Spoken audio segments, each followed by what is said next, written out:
Hello everyone, I hope you guys are having a wonderful day, making some really good trades. And yep, we're gonna do our Sunday stock analysis during Monday morning.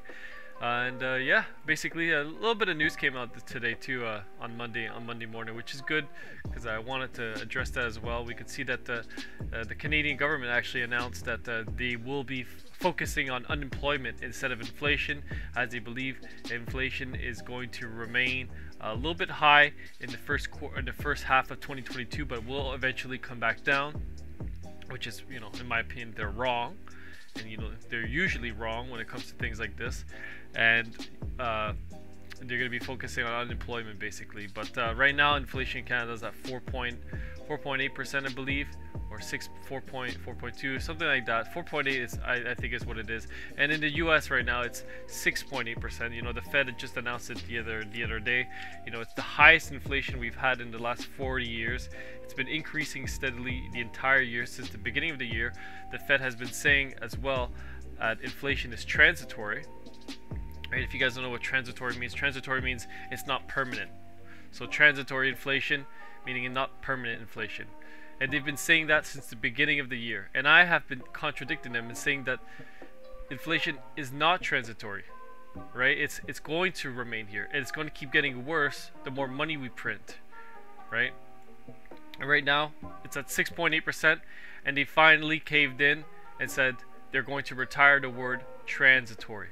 Right? Inflation is no longer transitory. Right? It's good, right? No more. We're right. We were right. Sorry, it's not we weren't wrong, but it's not transitory. But they were wrong, right? But they can't admit that, right? The Fed is never wrong. The government's never wrong.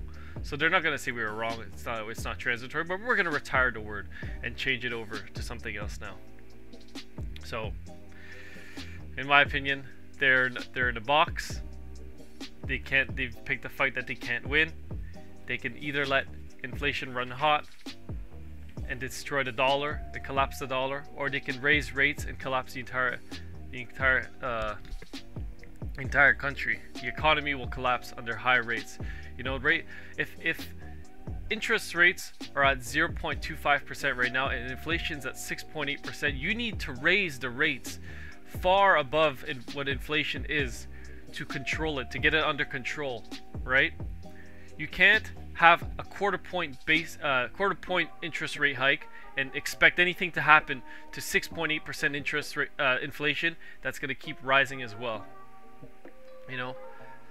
I'm sorry if I'm going on a rant right now, but it's very stupid the way the government is planning on doing how they plan their monetary policies. These are inflationary monetary policies. All right, where was I? But basically, you can't have a quarter point rate hike and expect anything to happen. In 1970, when inflation was above 12%, forget what his name is, Paul Volcker. Yes, Paul Volcker had to raise rates above 20% just to get inflation under control. Interest rate at 20%. And the economy today can't handle even 5% interest rates. So how do you expect the Fed to do anything?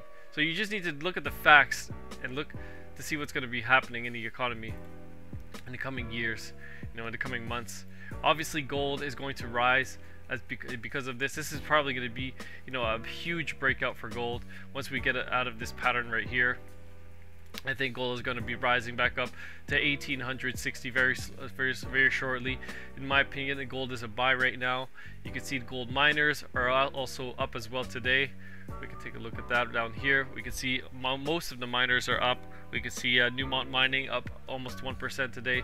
Kale up 1.5%, and Agnico Metals also rising. But for the time being, gold is not trending, is not moving much. Silver's not moving much.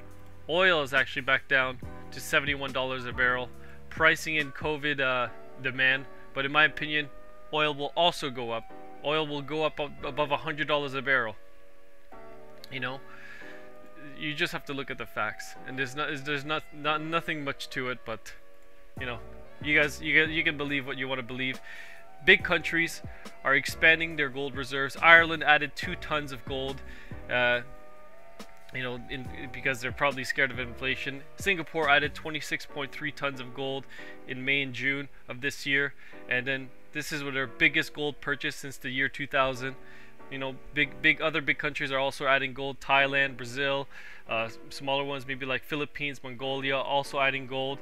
And then other countries who have been consistently adding gold to their reserves, such as Kazakhstan, India, Poland. Poland actually recently announced that they're going to expand their gold reserves by 100 tons in the year 2022, probably because of all the inflation that's going to be coming. So you look at what the big players are doing. Don't look at what the market's pricing it in as. The market, you know, the economy is extremely weak right now. We've never been weaker. You know, unemployment is high, inflation is high. What can you do when you have high unemployment and high inflation? You can't raise the rates. Are you insane? It's okay. Sorry, I keep going on. I was doing this during my stream yesterday, but you know, going on again. Just wanted to give you guys some data and inform you about the fundamentals. You know, the government of Canada also does whatever the US does. You know, the US announced, I think last week, that they were going to retire the word transitory. Inflation is no longer transitory. And today, this morning, the government of Canada is also retiring the word transitory for inflation. So, you know, they're just doing exactly what the US government's doing. And I expect scarce assets to rise. So, hopefully this video was informative to you. If you like it, please leave a like. See more videos like this. Try to get some more data for you guys. If you don't like this video, please let me know, and I'll go back to making stock analysis. But yeah, thanks for the support, guys. We're almost at 6,500 subscribers. I'll talk to you guys later. Peace.